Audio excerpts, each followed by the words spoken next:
All right, I think we're looking good. Let's see. Yeah. I am Drew Badger, the founder of EnglishAnyone.com and the English Fluency Guide. It is a pleasure to welcome you to another live video here on YouTube.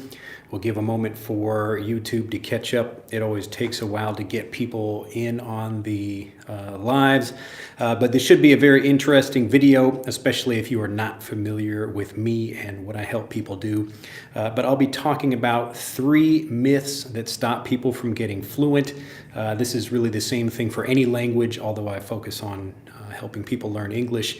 But I also have a guide I recently released. It's a free article. You can click on the link in the description below this video to learn more about that. I didn't want to talk about all 12 myths that I do cover in that article, so you can click on the link in the description to read that.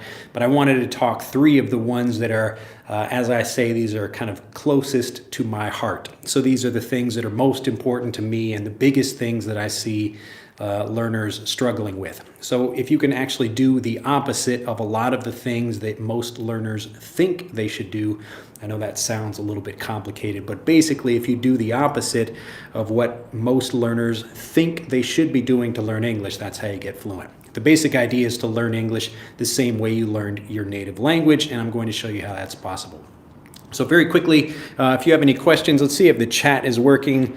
Just post a comment to let me know that chat is actually working over here. I think it should be working. But yeah, let me know where you're from if you have any questions. I'll try to keep this short, but I will stay around to answer questions for as long as I can if people have them. But let's get started. All right, chat is working. Boom. All right, let's begin. So the first thing, this is really the most important one for me because this is really the biggest limiter for lots of students. I've got some new markers over here. Pretty cool. And I've got a green marker. Nice to see you there, everyone.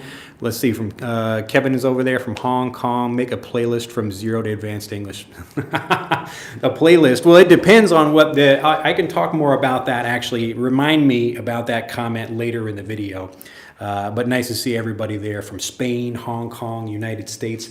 All right, so the first myth number one, probably don't need both of these dot and the hash mark here, but myth number 1 is that practice comes from speaking. Practice comes from speaking. This is the first really biggest myth that I like to dispel for learners, that I like to debunk. Because really practice actually comes from understanding the language rather than repeating it. All right. So as I cover in many videos, I talk about this idea, but I often have lots of new people joining me, which is great. We're always trying to help more people stop learning the traditional way and actually learn the same way they got fluent. Because once you do that, or the same way they got fluent in their native language, because once you do that, you become a fluent speaker of English. All right. So practice, what people think they need to do is they need to find someone to speak with. And it's the speaking that lets them kind of rehearse or practice what they know or what they've learned. So you might have 2 people, like let's say you have this learner A over here, and they want to find a native speaker to practice with. So they might, maybe they learn like this phrase and this phrase and this phrase, and now they want to try saying those things again and again to somebody else. And usually practice doesn't work like this way, like in the real world, the way it works in the classroom. So the teacher will teach something, okay, here's a phrase I want you to learn or some vocabulary, and then I want you to have a partner and practice saying that with the other person. But the problem is the input here, you really don't have enough input because in conversations, the communication is actually dynamic. And this means that it's not just these specific phrases that you might use, or even a native speaker or another speaker might not use those phrases at all. And so instead of trying to practice an instrument, so a lot of people make this analogy where they're talking about practicing an instrument the same way they would practice a language. But the actual output is different. So if we have like an instrument, let's have the guitar, we'll have it's a guitar. or kind of. Actually, we'll say that's a guitar here. Got the hole down here. That's a guitar. So when you're learning to play a song on an instrument like a guitar, you have a specific set of notes, and then you play those again and again, and you get used to playing that same thing. So there is repetition and that kind of practice needed to play an instrument.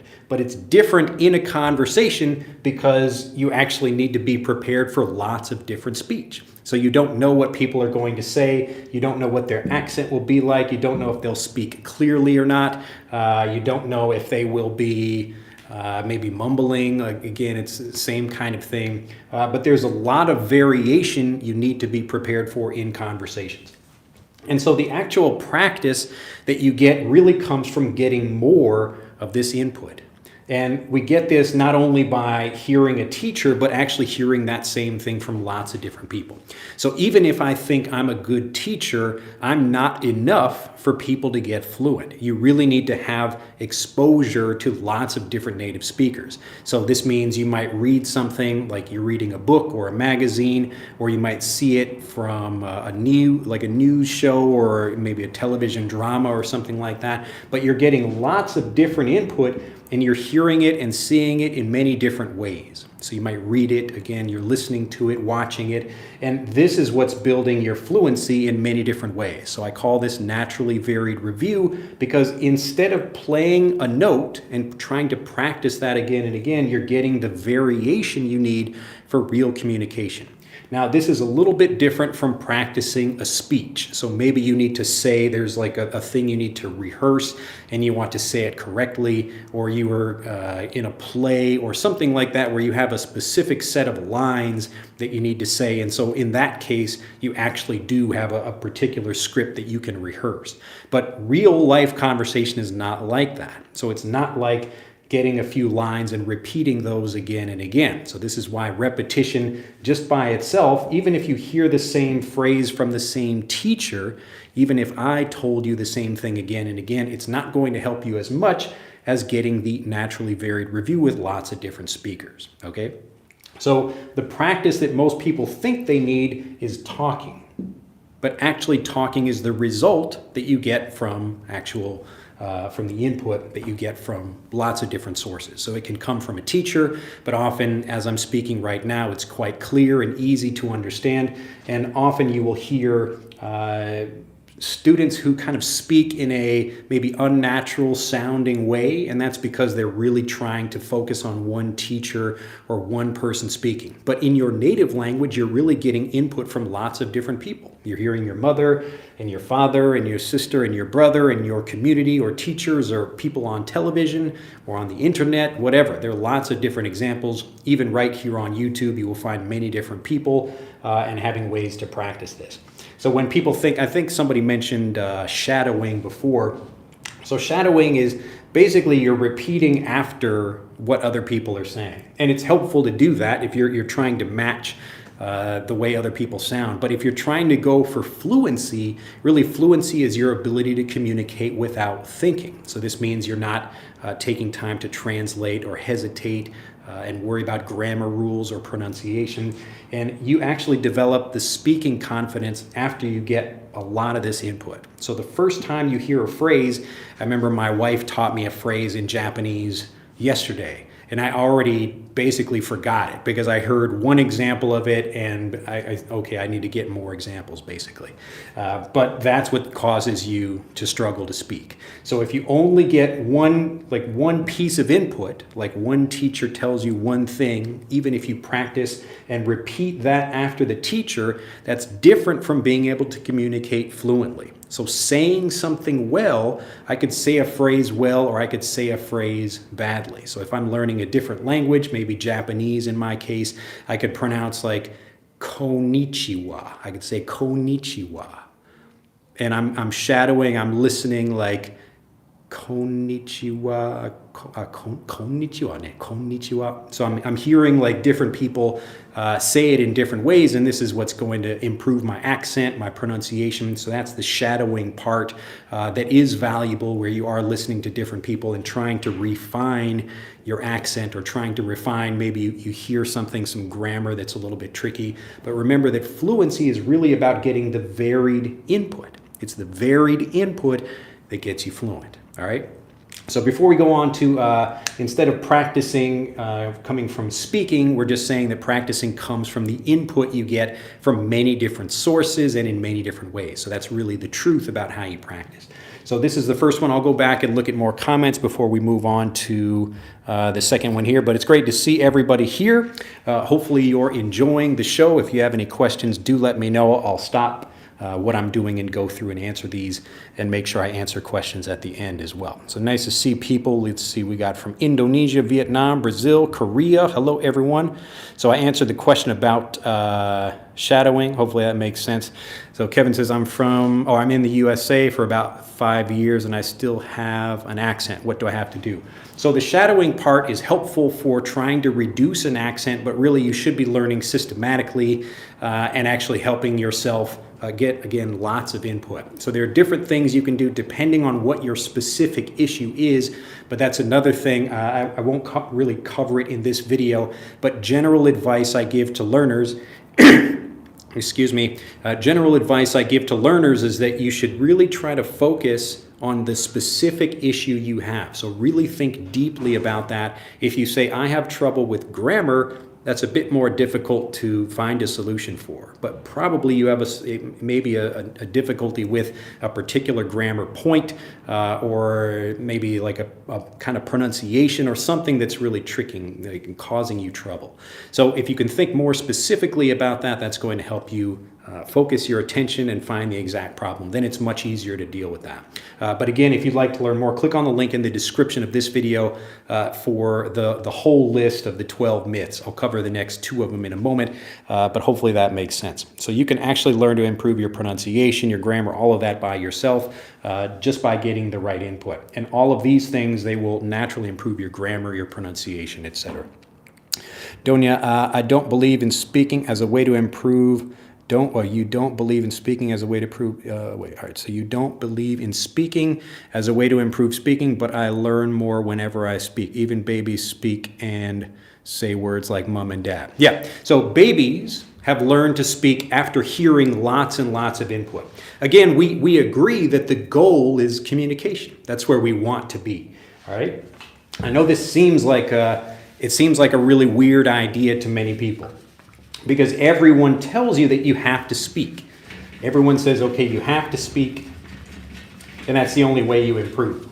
But let's look at kind of a case study here and compare this. it's important for me to make sure this is clear. Imagine 2 learners over here. We've got learner A and learner B.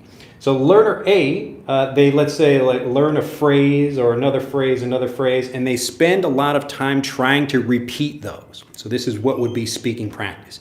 Imagine if they're just starting to learn a language and they learn the words for ball and play and tennis or skateboard or whatever. They're just learning some basic vocabulary, and then immediately the teacher says, okay, I want you to practice saying those things.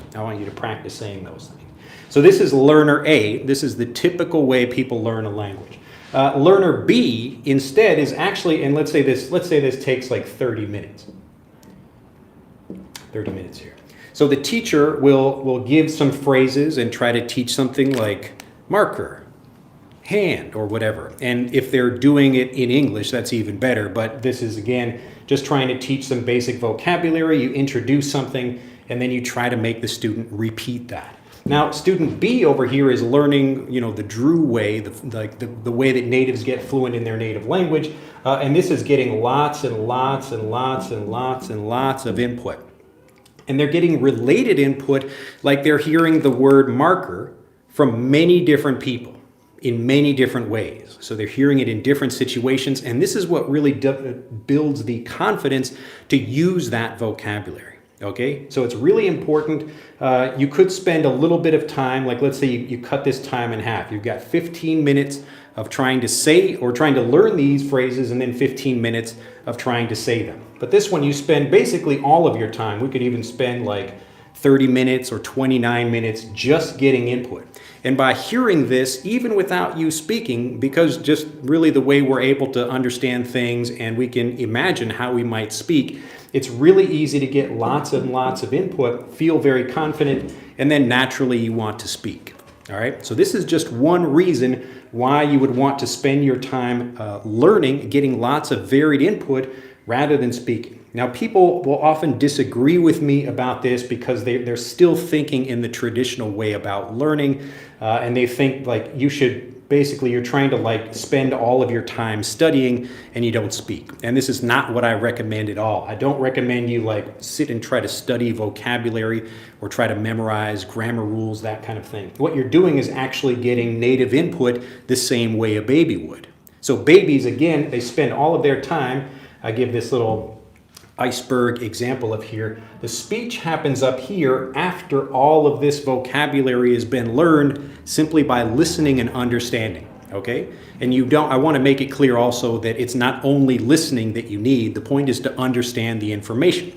And rather than what you would do in a typical language lesson where I translate something, it's easy when you take something like this. I can show you a physical marker and it's easy to see what that is. But maybe I'm trying to explain something more difficult. If you can't understand it, this is when people use translations to help you understand, but that actually stops you from communicating because you're trying to think about the translation when you speak, all right? So again, the speech comes out naturally and automatically after you've gotten a lot of input because the input gives you the confidence to speak. Okay, so first you get lots of input, and as you get this, so each time you get something, you feel more confident about it. All right, so let me give you another quick example of this. I want to spend some time on this because it's such an important point, and if people do not believe this, then they will continue trying to learn the traditional way and speak before they feel comfortable. All right, so here's another example. So let's say I'm trying to teach you like an alien language or something. So I'll use my red marker here. Now imagine I show you a flashcard, and what do we have here? So I'm going to draw, let's see.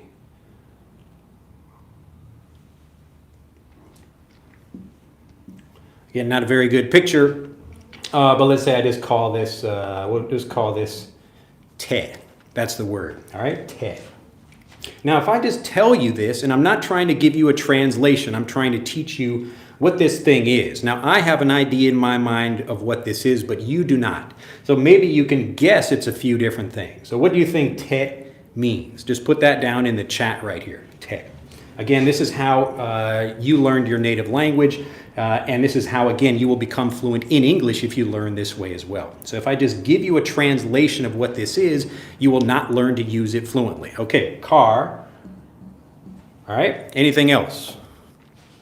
So what does te? This is, just imagine it's an alien language or from a different country. Vehicle, Very good. Anything else? So te, it's not like a real language. A whip. A whip. You mean like the slang for car or whatever? Like te in Spanish. Yeah. So again, like this is a word. You know, like it also means like te in Japanese. Let's say you could say that again, but here in Korea, most parents like traditional way of learn other languages. Yeah. I think I told a story one time about a woman from Korea. So her husband learned about me and what I do, and he bought a program for his wife, but she was really too scared to use it because it doesn't have Korean in it. So again, like it's a very common thing. People want to continue using that language even though it doesn't really help them speak. All right, so we got a whip, and again, like that's a slang term for car that many people might not know. If we're talking about car, we could mean vehicle.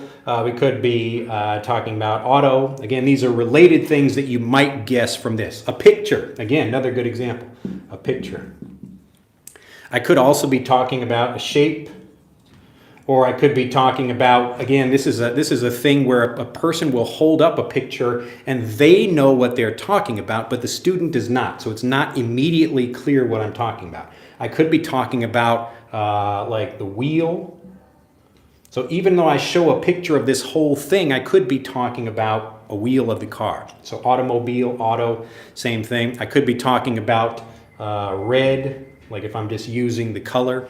Now these are not so great examples, but again, you can imagine what something like this is if I give you one example of it.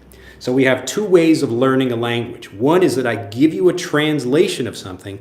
The other is that you kind of over time get a really strong understanding of what the word means by learning it in the language. Okay, let me say that again. There are two different ways of learning a language. The first way is that I give you a translation. So I tell you the word te, and then I tell you what this is in your native language, or English, or whatever. Or I can say, I can give you this example, and then I can give you some more, and then we slowly start figuring out what it means. Now, it doesn't need to be slow. You'll see it's actually a pretty fast process, but the point is that you'll actually feel it in your mind as I give you more examples of something. All right, so here's te over here, and let's say I'm going to give you this one over here. I'm going to try to draw this a little bit better. I know I'm not the best artist. See if I can give a good example here.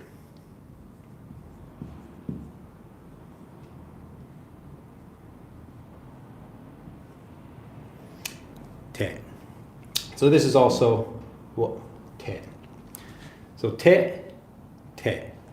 So now, what are origami Japanese words? Well, I'll come back to that question in a minute. So again, when we're looking at something like this, as I give you more examples,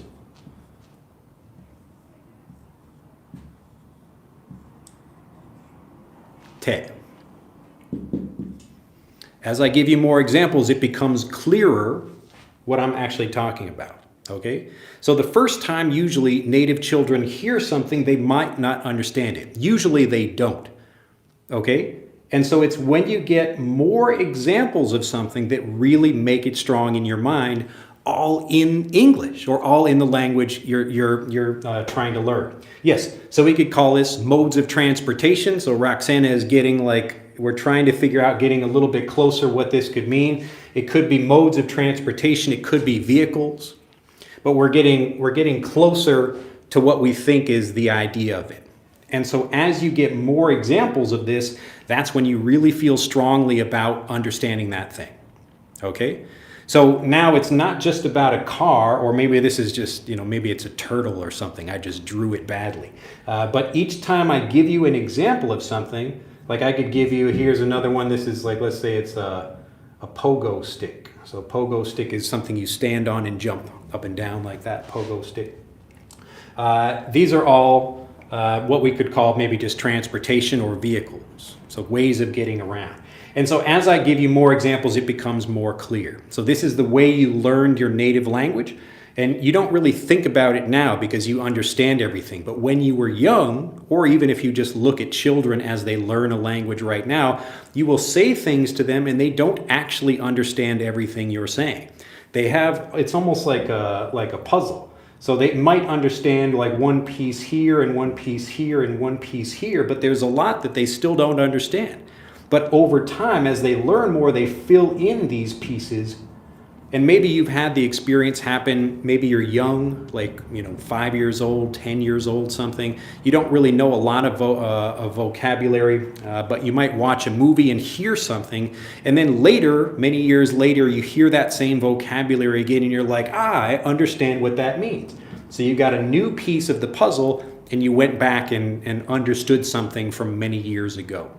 This usually happens to everybody because people don't really learn languages very systematically. We get lots of different pieces of things as we maybe watch movies or hear from our parents or something. But the big idea here is that you're spending all of your time getting input. Because if I just say something, and especially if I just tell you what this is in English, or I give you a translation, then you will not feel confident knowing what all of these things are and really understand what the word means. So the goal, if you want fluency, And this is just one example, but it's to get lots of input. And the input makes you really understand, and this is how you get it. So this is a kind of what I call naturally varied review. And so we're taking something, getting lots of variation of it. Another kind of review would be if we're hearing different speakers say the same thing. So if we hear mom say te and dad says te and other people say te, the same kind of thing, then we're really going to get a good sense for how to say something and how to pronounce it ourselves, okay? So the speech is the result of this. We don't learn like one example of this and then try to repeat that. It's hearing all of these and now we really feel confident about that. Hopefully that makes sense. Let me know if you have any questions about this still. We're still only on the first one and we've been going for 25 minutes already. All right, let's see here. All right, and I might come across this comment already, but really the goal here is if you don't understand what you're saying, you will not feel confident speaking. It's really that simple. So it doesn't matter if you learn something and then try to repeat it to yourself or to other people again and again, you're not really communicating fluently. So this is why it's so important to spend all of your time, really 99% of your time, getting lots of input, because then you feel very confident about whatever the conversation is. So it could be talking about, animals or pets or something like that, but the same kind of thing. So Kevin asked how to learn slang, and it's the same idea. So usually slang is a different way of saying a particular word or phrase, and usually that slang is for a group of people. So maybe some old people would not call this a whip, or if it's a car, they would not say like, oh, that's a whip.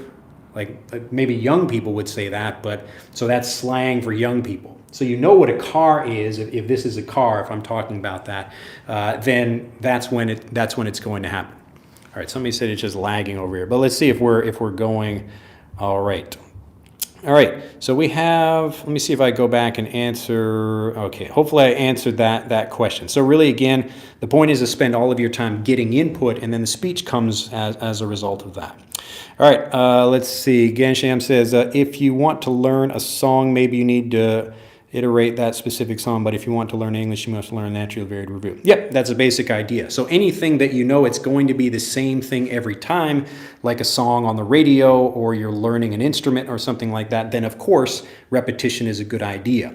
But you need varied review because conversations are varied. So you have to plan the kind of learning you are for the kind of like the actual use of that thing. All right, Vong says, hello from Cambodia. I have a problem with pronunciation and communication. Please help me. Let me know what specifically your issue with pronunciation is.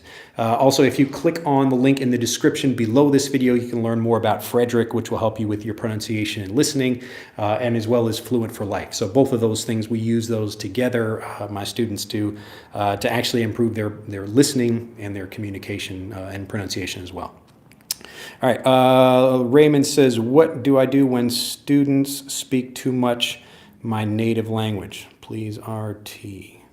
What do I do when students speak too much my native language? You mean if you're teaching, you mean if you're a teacher of the language?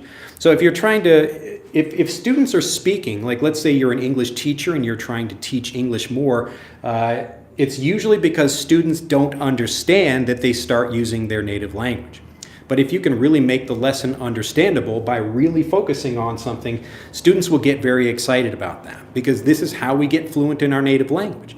The brain is naturally excited by trying to solve puzzles. So if you teach the language that way, rather than try to tell people what things mean, this is why we made Frederick like a whole puzzle that you can discover. So really the discovery of something by yourself is the highest form of learning because that's what's most memorable for you. You found that yourself, and like a teacher, my job really is to try to make the language understandable. So you think to yourself, I got it. Okay? Because when you got it, when you understand something very well, then you feel very confident about using it. Dimitri says the first picture is a penguin lying on its back. Yeah, again, when teachers are trying to communicate something, like typically one flashcard is almost never enough. All right. I think we got through those. Those who live in English-speaking countries feel more stressed for the speaking side like me. Yes, Salima, that's very common as well. And again, people who are in that situation, the next thing I'll talk about is like trying to force yourself to speak. So it's related to the first myth, but I'll just quickly get into it to make sure, like we're already half hour into this video. But the basic idea of the second myth is that you don't want to force yourself to speak. So it can be very stressful for people. What you should be doing in a native environment is really just like spying on people. This is what I do all the time in Japan. So I listen to what other people say and what they're saying specifically for different situations. So I give the example often of me going to a cafe and just listening to people talk. So I hear how do all these different people order food at a restaurant, and then I copy the same thing, or I can learn, oh, that's a new way of saying something. It's kind of like learning slang, the example I gave before about whip. So you know what a car is, and when you know people are talking about that and someone says, wow, that whip looks really cool, then we know from context that they're talking about the car. And then you discover that yourself. It's like, oh yeah, I recognize that. So an example of this for me, when I was maybe a month ago something, I was talking with my accountant in Japanese about when we should meet.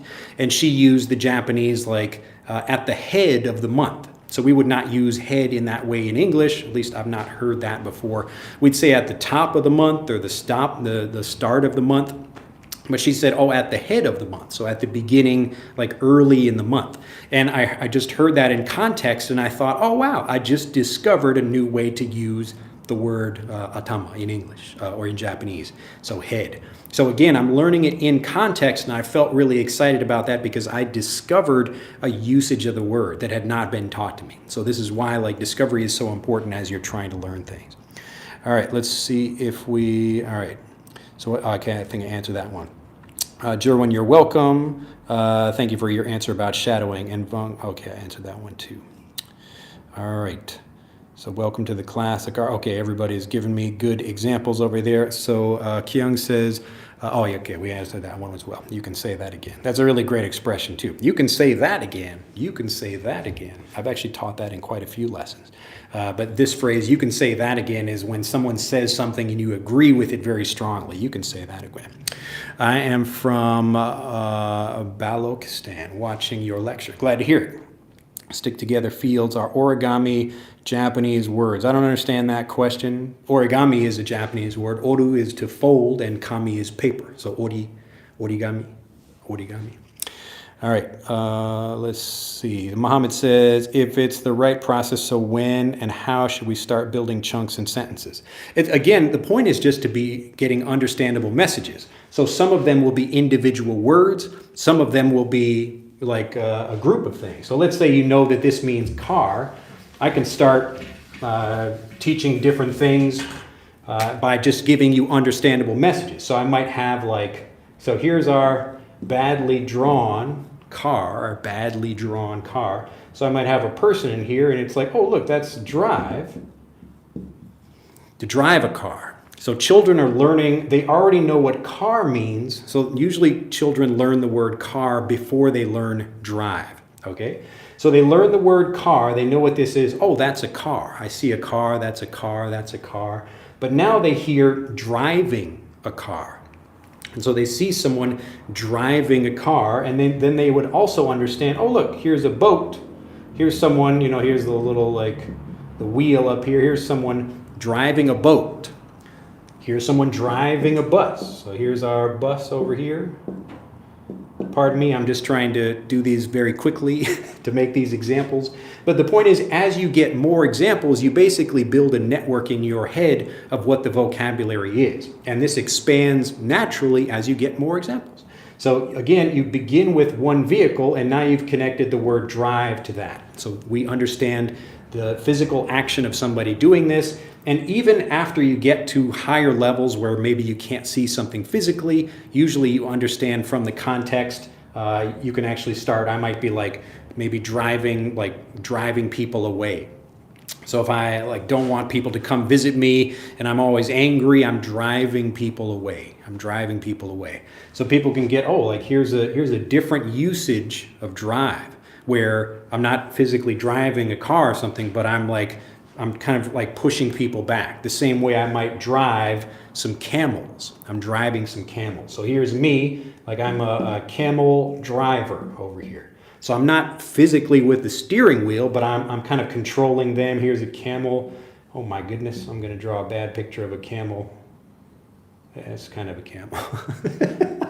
So I'm a camel driver. Again, like we understand the idea does not just mean to have a physical steering wheel, but as we get more examples, we deepen our fluency and we become much stronger at using these particular things. But it's like a web of connections that you build when you learn it all in English. Okay? So you don't only learn individual words. These are really the kind of first puzzle pieces you get when you're just learning a language, because the point is to learn everything all in English. If I just start speaking some Japanese and you don't know what Japanese, like if you don't know any Japanese at all, then you're not going to understand anything. But if I can give you very simple explanations and show you something visually, then we can start building your Japanese fluency. So even from day one, you can actually start speaking if you like, but you don't have to force yourself to do this. All right? Let's keep going. 35 minutes in. Oh my goodness. All right. So Raymond, does English learning have to do with IQ of a country? No. The reason language learning doesn't have anything to do with the country IQ is because you can go anywhere in the world and you'll find people speaking English. So almost everyone all over the world, we have a natural ability to speak. We don't have a natural ability to read. This is a skill we acquire, but almost everyone develops the ability to speak. It's really a skill, even though people don't, they just think like everybody naturally does it. But really the point is that you're getting understandable messages because that's all you can get. There's no way to translate for young kids. You just have to make the language understandable. So this is why young children, they usually get slower language. It's more clear. They're getting actual examples, or parents are really trying to make sure the child understands what's happening, and the child is also seeing lots and lots and lots of examples. So most times when people say, well, Drew, children are speaking, aren't they? Yes, that's true. But again, as I gave my little example over here with the iceberg that's floating in water, the speech is a tiny result that happens after you get all of this input. So children are spending years, even a baby is not really doing anything, but they're getting lots of input. And I think even by 6 months, a young baby can tell the difference between different languages. Okay? All right, let's keep going here. So how can I know my level in English? Is it something important to know, says Sleep. Remember that fluency is a collection of different skills. So you might be good at understanding, but not good at speech. So it depends on what you mean by your level and for what situation. So maybe you are good in like a professional speaking capacity, but you would have trouble maybe watching some movies or something like that. So it just depends. It's hard to know what your level is or able to give you, or for me to be able to give you advice like that. But again, remember that we're trying to get specific about what issues we have.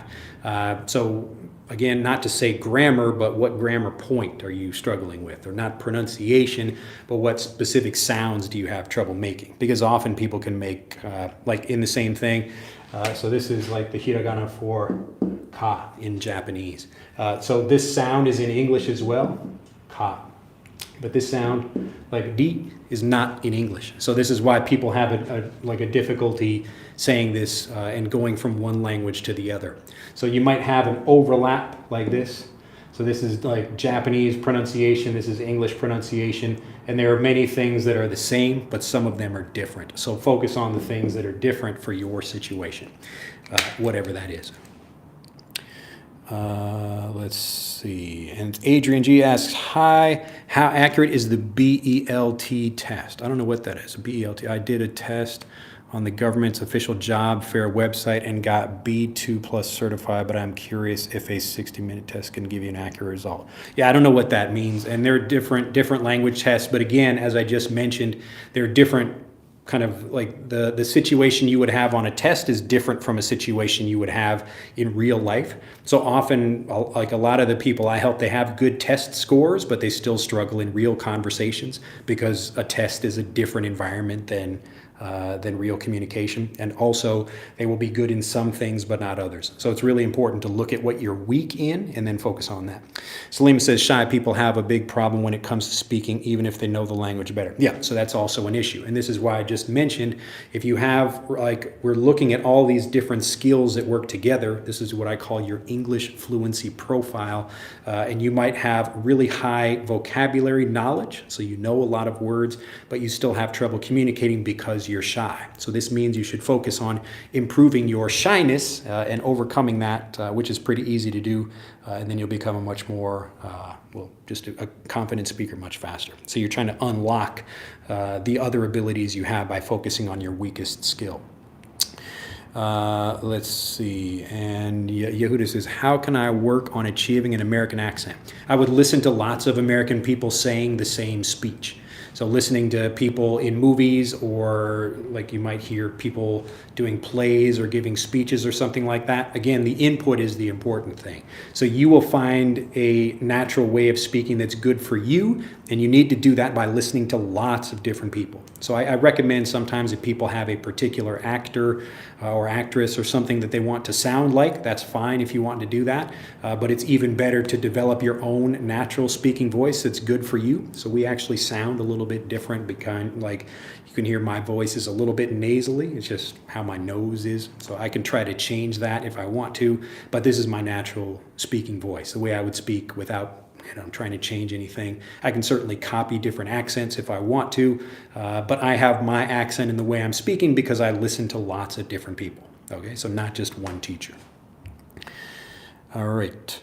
Have I ever tried a kickflip? No, I have not. I don't know what that is. Opinionated reviewer. I speak Mandarin Chinese, although my English pronunciation is okay when I pronounce some rare words that I first saw in English, like zenith.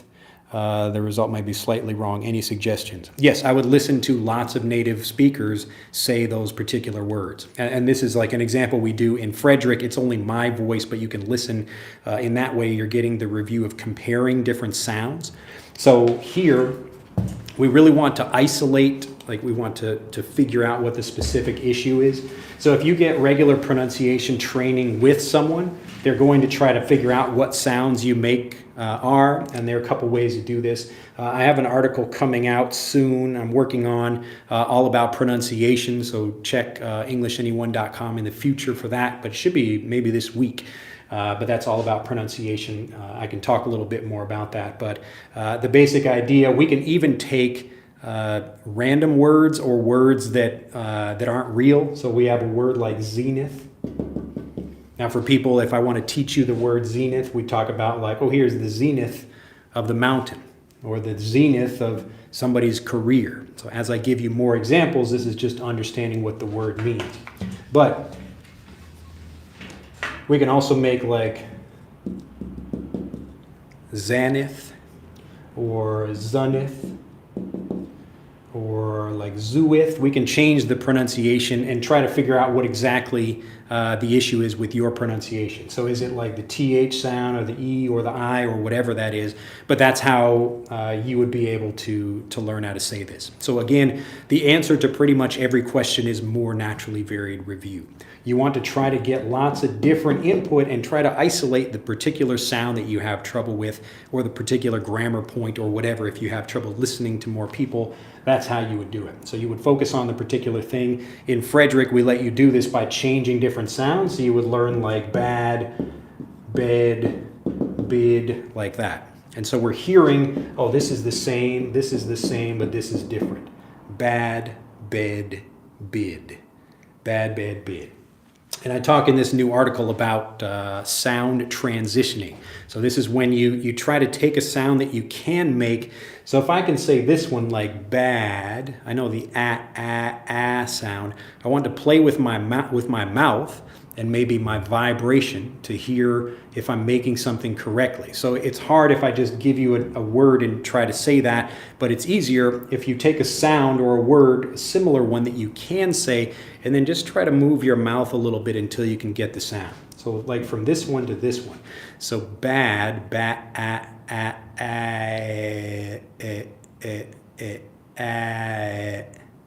So I'm just moving, I'm trying to keep making the sound so I can hear when that's the right sound for me. So I'm listening for, maybe I hear an example like bed, and I'm starting with bad. Okay, that sounds a little bit better. Bed, bad, bed. So again, the point is to try to focus on the particular things that you have trouble with, and then use the sounds that you can make and then transition to that new sound. So rather than just trying to repeat after a teacher, see if you can produce the sound, and you will naturally know, okay, I move my mouth in this way. Or like the difference between TH, like if we have an unvoiced sound like or voiced sound. So you hear my hear my throat, so I'm making a vibration there. All right, so we have okay, so now I hear the difference. All right, one is not using vibration and the other one is. Okay, so you can play around with that as you try to figure out what sounds work to understand things better. Let's see. Your drawings are a total go. Hee hee. Yes. All right. Your driving is just as good as mine when I'm trying to explain something in my classes. Glad to hear. Let's see. Channel 11 full. I enjoyed your phrasal verb course. It's wonderful to know conversational English is a lot simpler than a written one. Yes. And again, children learn phrasal verbs from a very early age. That's how they go from often using just individual things to saying much more complex ideas, even with simple vocabulary. So she's talking about, or he, can't tell who that is, but this is talking about my Visual Guide to Phrasal Verbs program, and you can find this in Fluent for Life. Let's see, I think we answered that. So Vung says, my pronunciation have issues like on my mind, can say the literally like a native, but when I say it, it's no air, no R. Literally. Yeah, and there are different ways to pronounce things. And again, you feel better if you have one teacher. We imagine like a class of students over here. And here's the one teacher. Now the one teacher will say thing like car. And all of the students will try to repeat that thing exactly, and each of them will sound a little bit different. Some people maybe will be good at producing that sound, and some people will not. But in a real life learning situation, you've got actually a student that's getting lots of other people say car. So even in the United States, one person says car, another person says ka. So if I'm in Boston or something, a different part, like in the United States, it might have like a ka or ka, a ka. So it sounds different. So instead of worrying about the way one teacher pronounces something, you're hearing all of these different examples, and they're all correct. Okay, so we have different accents, different intonations, and when you hear all those, you find one that's the best for you. So it's finding your own English voice. Let's see here. So Lions says, what's up, idol? I'm not an idol. I'm an idol. Let's see. What about repetitive English courses where they repeat the same teaching style and then Academy forces you to follow that style of non-freestyle? Well, yeah, obviously I would not recommend that. That's not what I do. Repetition is good, but it's very limited in what it can help you do. It's much better to get the naturally varied review that's repetition, but in a varied way. So it's really important, like you don't say the same thing over and over again. You're actually hearing lots of different ways of pronouncing it, saying things. You're hearing it in different tenses, like trying to understand different vocabulary and grammar that way. But it's better to not try to just repeat something over and over again. That's going to waste your time. All right, Fanny says, thanks for these classes. I just downloaded Frederick. It seems great. I am curious, what did the name, why did you name the app as Frederick? Good question, Fanny. It's actually an interesting story. The original name for the app, maybe someone who's been following me for a long time will know this. So we've been developing the app for many years. I actually had the idea back when I was a classroom teacher. I wanted to make it out of wood. So you would have these different like pieces over here. Like you would have a bar with like a block that you could spin. So you would have like R-U-N, and you could turn either one of these things and the teacher would say it. And the goal of the app is to teach you the sound rules of English, and those are phonics. So the original name was Scroll Phonics. So on an app, I found, okay, we like if we use something made out of wood, you still have to have a teacher there to tell you the sound. But if you can play with it on a phone, so when I was thinking about it, Scroll Phonics is the name of the app. But the problem with that name is that a lot of people, they don't like phonics. Like they think it's a bad idea to teach, even though it's actually really good and very helpful.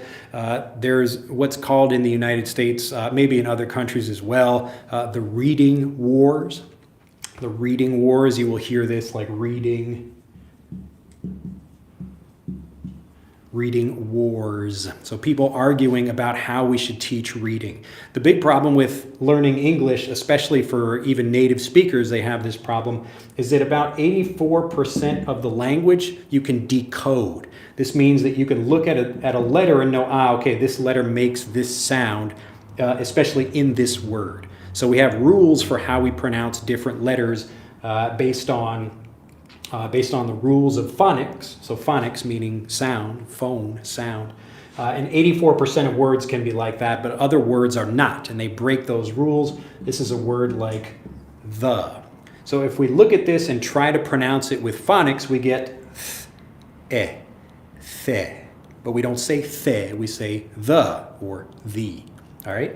So when I was thinking about this, if I call the app Scroll Phonics, people are going to be angry and not use it, or some people will. Some people who really like phonics will love the app. But when I was riding my bike one day, it occurred to me, I just had like a flash of inspiration. I'll call it Frederick. Now, this name actually comes from an American slave many years ago who taught himself to read. That's basically the story of him, what he's most famous for. So this is a man named Frederick Douglass. Frederick Douglass. So I thought, oh, wow, what a great way to make an app, kind of like how Frederick Douglass taught himself how to read. We can make this available for anybody around the world, and that's why I decided to call it Frederick. It's also a kind of more fun name than something like Scroll Phonics. So there's your answer. Kind of long answer, but I think it's important for people to understand how that works. But that's why we have it. Okay. Next we got Zachary, but memorizing words through translation seems faster and more efficient. Yes. So here's another argument that people have about learning a language. People again are trying to learn as many words as possible, and then try to start using them. So people will, you can quickly get a definition or a translation of a word. And let's say I can, in 10 minutes, I can, try to learn 20 different words like that using translations. The problem with this is that when you go into a conversation, how you learn is how you speak. And so when you learn through translations, this is what gets you stuck in conversations trying to think about translations. Okay, so it seems like a faster way to learn. It's like it goes faster at the beginning, but then you can't actually get to the fluent level. You stop over here because you're stuck thinking and translating in your head. So even though at the beginning it seems like a faster way to learn, the way I've talked about where you're trying to understand things like a native, it might seem a little bit slower at first because you're getting way more examples, but then the fluency comes a lot faster. And you actually become a confident speaker much faster. All right. So this is why we do it. But the basic idea is how you learn is how you speak. So if you learn through translations, you will get stuck thinking about translations. You will forget words when you speak. Okay. So even though it might seem faster, it's actually a slower way to learn, and it's not likely to lead to fluency. So good question though. Samron says, hello from Cambodia. I love learning vocabularies with explaining its meaning of each word. Is this good for learning for me? It's okay to get a definition or an explanation about it. So I teach vocabulary all the time, but the point is to really spend time getting lots of different examples of that thing. So the explanation is helpful just to understand something, but the fluency comes from the review. All right, so let me say that again. It's important to understand this. When you learn something, like if I teach something very quickly to my daughter or anybody in a class, I can just give a definition or a quick example of something or even a translation. But it's really the review of that thing that builds the fluency.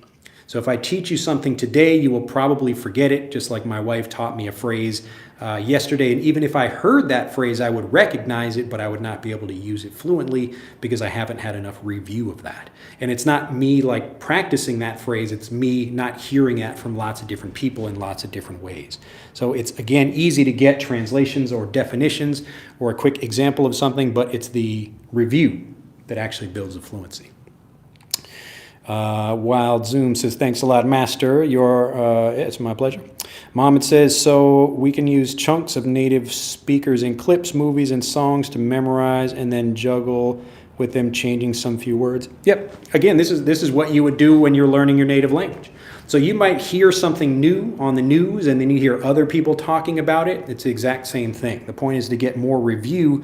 And when you learn that, so I made a video recently about, what was the name of that? It was like how to speak fluently about almost anything. And that's talking about focusing on vocabulary rather than trying to learn everything, and that's what's going to get you fluent. So if you can get fluent in specific vocabulary, then you can use that to watch or to understand lots of different things.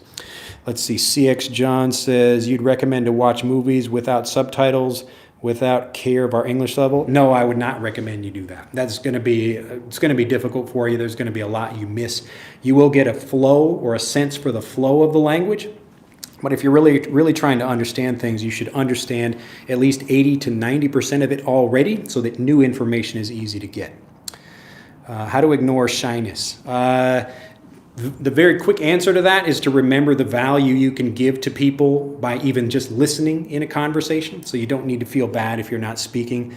But also you ignore shyness by getting more input. So the shyness is there because you have doubt about pronunciation or vocabulary or grammar or something. And so if you erase the doubt, then the shyness goes away. Now, you might have a particular shyness like in your native language as well. That's a kind of a separate issue where the problem is just general shyness, like if you don't want to speak in front of a group of people, rather than like an actual problem with the language itself. But again, pretty much every problem is solved by getting more review. And so even if you don't speak with other people, if you spend time getting more review, your shyness will go away by itself. Let's see, Kevin says, practice can come from speaking because it forces you to engage with the language and entails both input and output, whereas only reading and listening is only input, which is valuable too, of course. Yeah. So again, the speaking is helpful. It's where we want to go. But if you don't already understand something very well, then you're just going to struggle in communication. Let me just hop right to the second myth that people have because we're talking about this specific issue.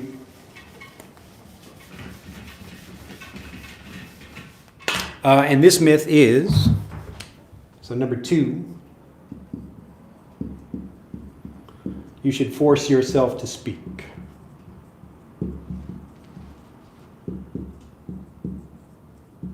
So this myth, a lot of people believe, yes, you should force yourself to speak. So it's okay, you get into a conversation even if you don't really know what you're saying or you don't understand things, and just try to do that. Now, I don't really give this advice to students. You can try to push yourself, but it's much easier and it's more comfortable if you already spend a lot of time understanding things and then speak when you feel comfortable. So in your brain, you actually there's like basically a filter. I call it like a switch in your brain that stops you from communicating when you don't understand messages or where you're not feeling comfortable about that. So even today, so I'm like in my usual place, but there's a completely new staff here. And so it's like all new for everybody. And so I'm like forgetting random words and they're forgetting, like they're not speaking clearly either. Like this is all in Japanese, but they're like, just because everything is new. And so there's a little bit of nervousness that comes from that. And it's not about our knowledge of the language. It's just kind of physically preventing people from speaking well. But when you're with people that you feel comfortable with and you feel confident about what you say, then you will speak. So again, we all want to get to speech. I'm just recommending people spend a lot more time trying to listen and to understand and get more input, and that's actually going to lead to speech much faster. So you can speak if you feel comfortable, but if you do not feel comfortable, it's really going to hurt your ability to speak. Let's see, Jingshe says, is this a live stream? Yes, it is a live stream right now, but it might not be a live stream in the future if you're watching this later. Let's see what time it is. All right, we'll keep going here. All right, so this is very closely related to the first myth where practice is, or speaking comes from, or practice comes from speaking.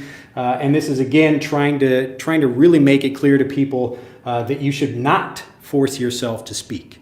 So you don't have to do that. That's not the secret to getting, the secret to getting fluent is not repeating words again and again that you don't really feel comfortable about. The secret to fluency is actually understanding what you say. And I do that by getting lots of naturally varied review. So I want to learn like a native, really understand like a native, and that's when I feel confident doing things. Now here's just a very simple example of this. I was watching my two daughters yesterday. They were watching a TV show, and it had like a theme song at the beginning. So the beginning theme music for the song. And so they were watching this, and I could tell, like, so here's the beginning of the song, here's the end of the song over here, and I could tell when they knew the words, they felt very confident. They're like singing out loud, like, yeah, but, I don't remember the song, but they're like, they know the words, they're singing well. But then there was a part of the song that they did not know well. They got very quiet. And they're just kind of like, nah, nah, nah, nah, nah. And then like they know the next part. It's like, yeah, they get much more confident about that. So this is a very obvious example of when you know the vocabulary, you feel confident about it. And when you do not, you just kind of, you know, you're singing along, maybe you know the melody of it, but you're not actually confidently communicating. So it works exactly the same way in a conversation. When you know what you're talking about, you feel good, you feel strong, the words are flowing, but when you don't, then you're just, yes, no, you know, you don't really feel actually confident about that. So it's important, if you want to have confidence, spend more time getting input. This is really easy to do. You can get it all over the place. And this is what we do in Fluent for Life. But the point is to focus on something, to really learn it very well, and then you feel confident speaking. All right? All right, so we'll cover the last one very quickly here. And related to this, so again, all three of these things are related, but I have 12 different ones that I cover in the article on my website, so you can go back and learn about that. It's a free article. It has all these things listed. You can click on the link in the description of this video to find those. But I figured this video is already gone for an hour, and we've only talked about 2 of these. The article is actually not that long, but it goes into good detail about all these different things and explains it very well. So here's number 3, and this is that you should learn more words. So the myth that people believe they need to learn more words, they get fluent if they learn more words. This is what people believe, when the truth is you should actually focus on fewer words and really get fluent in that vocabulary. Because if you do that, that's going to help you speak confidently about lots of different things. Okay? I'll explain a little bit more about this, but let me go through any questions to see if I didn't cover anything else already. All right, let's see. Sir, I'm trying to memorize sometimes the pronunciation of some difficult words. However, it's a little bit difficult. Pronunciation of difficult words. I would get Frederick, and that will teach you step by step how to learn the pronunciation of words the same way natives do. So there's a specific order that you should learn words in, rather than trying to learn a bunch of random words. So if you start out with a word like crystal, if you just see that, you don't know, like, oh, why do we pronounce the Y like I in this example? Crystal, crystal, crystal. So you might look at that like crystal, but there are actually rules for each of these sounds in here. And if you learn them in a nice, easy, step-by-step way, crystal is like up here. So we start down here with the alphabet, then we start with like 2-letter words, 3-letter words, and going up like that to learn the pronunciations of these things. And as you go through the steps of the app, so this is in Frederick, you can click on the link in the description below this video for that. It will take you through all of these things, and you'll know how to say words when you see them, okay? So don't try to just learn random words if you don't already know the kind of pronunciation rules for these various things. So Frederick covers words plus words that break these sound rules, and it's got sentences in it as well. All right. So greetings from Spain. Thanks, Master. I will do that. Okay, I got that one already. I'm from Tibet. I really enjoy your videos and the way you have teaching. Glad to hear it. It's my pleasure. I do appreciate you, sir. Please, how can I review certain vocabularies? So you can pick a particular thing you're interested in. It can be a topic. It can be like even a phrase. You can hear this. There's a good site called Youglish.com, Youglish. So you can type in a phrase and it will find lots of examples for you. This is like, it's a little bit trickier because you should listen to actually more of the speech than just that example. I think you can do that. I haven't tried the app in a while. But this is one way of getting this different input. And again, the great thing about this is you can focus on the thing that you need. So if you already know vocabulary, but you have trouble hearing it, then your goal should be to listen to different people speaking that word or phrase. So you can do that in Youglish. But if you have trouble learning the vocabulary itself, again, you should be getting more. Let's see, another good way to do this is I released a video recently about naturally varied review for making espresso. You should go back and watch that recent video on our channel. But that's just me going through 4 different videos of people doing something very similar. So making espresso. So there will be some vocabulary that people use a lot, like people talk about tamping down the espresso. And even me, I didn't know anything about making espresso before I watched those videos, but after I watched all of them, now I feel much more confident about that because I'm getting naturally varied review. All right, and let's see, Maya says, do you recommend to focus on the quiz? On the quiz and remembering to learn English? I don't know what you mean by quiz, but the basic idea is to do what you do in your native language. When you learn something new, you usually hear it again and again in different ways, rather than just like you don't learn new vocabulary and then try to write it down and repeat that. You might do that maybe just to understand what something is, but typically it's just getting lots of examples of that thing again and again. That's how you get fluent. And Yehuda says, can I learn grammar naturally by listening to English a lot and not focusing on grammar books so much? Yes. And again, this is the same way that you got fluent in your native language. So you're looking for examples of different things, and you might find like we have this organized all in Fluent for Life by grammar point. So you can look at it by grammar point if you want to know about like present continuous. You get lots and lots of examples in different ways in that lesson set. So we'll be talking about whatever the topic is. I don't know what topic that is, but you'll also hear those examples after focusing in that lesson set. You will hear them again and again. You will be really kind of mindful of those things. You will recognize them very easily, and it will help you get fluent in those much faster. To look at some basic examples of this, we have a playlist for beginners on our channel, and so you can find that on the YouTube channel. You can see lots of different examples of this and how I teach without using people's native language as well. But you can certainly do that with reading or listening or watching things. All right. And let's see, E Mundo, thank God you are try for your teachings. Glad to hear it. All right, let's see. Ricardo says, thanks from Brazil. It's my pleasure. Let's see, Malaye. Let's see, from the Ivory Coast. Welcome. And Freddie says, reading aloud is really helpful in learning words as well. As I improved speaking, I realized that the myth is incorrect about if you don't speak, you can't speak. Would you agree? Yes, reading aloud is a really great way to improve. Again, it's not about like the particular activity. So you could read or write or listen or even speak, but it's you could do all those things the traditional way and still not become a confident, fluent speaker. But you could do those things as you're learning them, and if you really understand what you're learning. So as an example, me, like I'm reading a comic book in Japanese called Doraemon, and this is it's like a little cat robot character and his little friend that, you know, they do lots of different things. They have all these little adventures and stuff, and there's a kind of theme there in all the comics. And as I read these things, sometimes I'm reading aloud. Sometimes I might write down something I hear from that. But I'm getting this naturally varied review. I think I talked in an email about kami ni chikaimasu or kami ni chikatte, which is like swear to God. So I had heard like chikao, which is a verb in English or verb in Japanese, meaning to vow or to swear, like I pledge allegiance, that kind of thing. But I never really used it in a sentence. But after hearing it in different ways, in different contexts, then I really felt confident about that vocabulary and I could start using it. And so when I did, it just happened to be the same day I came home from work and my wife said, "Hey, did you wash your hands?" I said, "Yes, I washed my hands." And she looked at me like she didn't believe me. And I said, "Kaminichikatte." Like, I swear to God, I washed my hands. So my wife is Japanese, but I did not learn that from her.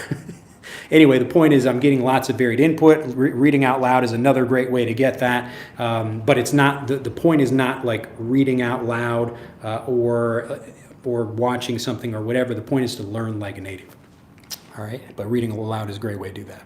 All right, love your teaching, says La Junior. Thank you, it's my pleasure. Gansham says, almost a year ago, I learned almost 200 advanced random words and have now forgotten. Yeah. So that's the example I gave before. Well, people think they're trying to learn a lot of words, but you don't get fluent by learning more words. Like, if you only remember one thing from this video, remember that little kids don't know as many words as you do, but they probably speak better because they spend a lot more time getting input. Of course, they do use their vocabulary, but it's really them hearing it again and again that makes them feel confident. All right, but little kids are still learning the language just like you. So if they don't feel confident about something, then of course they will not feel good about using it. All right.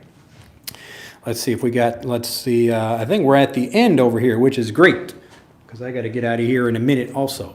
Let's see. Jodalyn says, "Hi, sir. I'm from the Philippines, but working in Hong Kong. Thanks for teaching us." Yeah, it's my pleasure. And Jigshe says, "What time is it out there?" It's 12:44 a.m. here. It is, what time is it? 11:44 p.m. So it's almost noon here. All right, you wore my favorite shirt. You were looking great.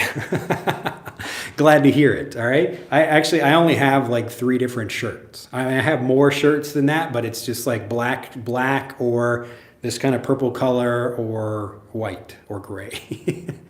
It's kind of hard to find shirts where I am. I really like just regular shirts, and I don't like ordering online because I want to try the shirt out, but yeah, these are okay.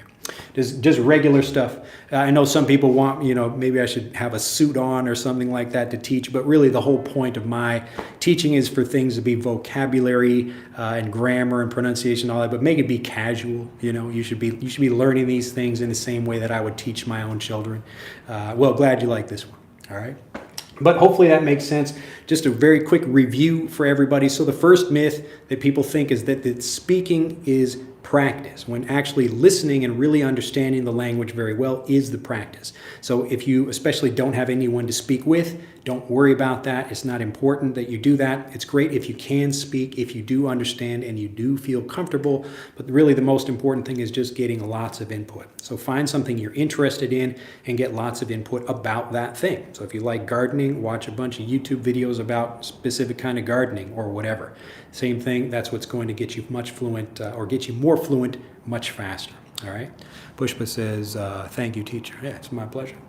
So the second thing is that you should force yourself to speak. So that is not true. You don't have to force yourself to speak. Just force yourself to get more input. That's really all you need to do. If you feel unconfident, it means you have a doubt about grammar or pronunciation or something. So you should really be spending more time getting more input until you can end that doubt.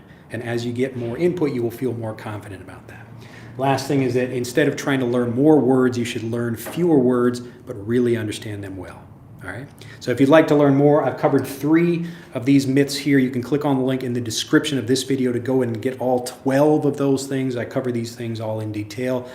You also find other articles and good videos on the site as well. And if you'd like to learn more about pronunciation specifically, you can also click on Frederick. You'll find the link for that in the description, as well as Fluent for Life, which is our complete fluency program that takes you through everything. But hopefully, if you have any questions, you can let me know. I think that'll be it, though. I think people just are saying goodbye over here. Crafty says, could you please recommend any methods on how to active the passive vocabulary? Yeah, so the answer to that is just more input. So if you have a passive vocabulary, the way to get it to active is to get more input. It's really that simple. So if you know something but you can't really speak about it well, you just need to get more input about that thing. You will feel much more confident. And then I promise you, watch the espresso video on our channel. It will prove what I'm talking about. You will feel, especially if you don't know anything about espresso at the beginning, you will feel more confident about that at the end. Hello, sir. Is it beneficial for us to imitate native speakers' speaking manner, pronunciation, stress? It's helpful if you want to do that, but again, I would rather than like imitate one person, I would rather get lots of different people saying the same thing. Okay, so I want to hear lots of different people, and the point is to help me find my own English speaking voice. So if I'm speaking English, and if I'm trying to speak Japanese, like I want to find something that sounds natural, but it's speaking for me. So I know many people who are fluent Japanese speakers, but they're not born in Japan, they don't look Japanese, and so their pronunciation sounds a little bit different, but it kind of goes with their body and their face, and it's going to be a little different for everybody. All right. So is it necessary to write new vocabulary while watching a video, which is interesting me? Yeah, it's great. Again, that's a different kind of naturally varied review. So what we do in Fluent for Life, we'll have you watch something, then just listen to it, then try writing it, then try reading it as well. And again, these different ways of thinking, it's going to be a little bit of repetition, but it's in a different way. And so this is why we always want you to review things, but the point is not to just repeat the same thing in exactly the same way. But if you write something down, it will slow down the language for you, really make it clear what you're reading, or especially if you're watching something, you have subtitles for it, which is fine to do. That will really help you understand. But it's better to get the actual English than like a translation in your native language. All right. Hopefully that all makes sense. You are a Superman, says Hano. And Dinah says, hello from Iraq. All right. It looks like we've gotten to the end. Nice work, everybody. So remember these three. If you'd like to discover all 12 of those, just click on the link in the thanks to you. Yeah, it's my pleasure. Yeah, I know what it's like to learn languages, and I spent many, many years trying to do things the traditional way. And once I found actually how to get fluent, then my fluency became, it progressed very rapidly, and now I can learn new things in Japanese much faster as well. So I hope the same for all of you. That's why I do what I do, and hopefully you'll become a much better speaker. Remember, go out, find the things you're interested in, you get that naturally varied review, and you will become a fluent speaker much faster. All right. Have a fantastic day. I think we covered everything. We appreciate your time and patience to help us enhance our English. Yeah. As a good note to end on. Have a fantastic day. Click on the links in the description if you'd like to learn more, and I'll see you in the next video.